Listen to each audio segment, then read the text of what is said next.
नवरा बायकोमध्ये जर का खूप वाद, खूप भांडणं, तक्रारी जास्त प्रमाणामध्ये वाढत असतील, भांडणं विकोपाला जात असतील आणि हे नेहमी वारंवार जर का होत असेल, मुळात लक्षात घ्या, संसार हा दोघांचा असतो आणि तो दोघांनी मिळून चालवला तरच संसार होतो. आधी मुळात ह्याच्यामध्ये पडताना विचार करा, आपण एक रिस्पॉन्सिबिलिटी घेऊ शकतो का? आणि ती घेणार असाल तरच पुढचं पाऊल उचला. हा नियम दोघांनाही आहे. आणि ते जर तुम्ही पाऊल अगदी विचारपूर्वक उचललेलं आहे, एवढा मोठा इव्हेंट करून तुम्ही जर का लग्न केलेलं आहे, तर हे निभावण्यासाठी सुद्धा आपण थोडी आधी मेहनत घ्या, प्रयत्न दोघांनीही करा. जर का त्याच्यातही तुम्हाला सक्सेस नसेल येत तर मग तुम्हाला पुढच्या वाटा आहेत, पण शक्यतो संसार वाचवण्याचा प्रयत्न करा. कारण की संसार हा फक्त दोघांचा नाही आहे, दोन कुटुंबांचा आहे.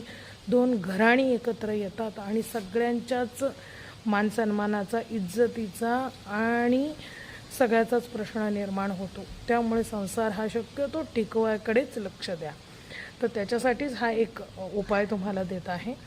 ह्याच्यासाठी ज्यांची खूप भांडणं होतात त्यांनी काय करा, लव बर्ड्स येतात, त्याचं गुगलवरनं एखादा फोटो चांगला डाउनलोड करा आणि त्या लव बर्ड्सची फ्रेम बनवून तुमच्या बेडरूममध्ये ठेवा.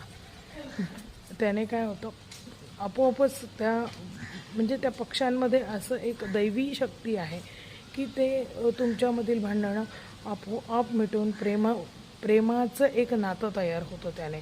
त्यामुळे बेडरूममध्ये गेल्यानंतर तुमची भांडणं थांबतात आणि दोघंजणं एकोप्याने गुण्यागोविंदाने संसार करतात.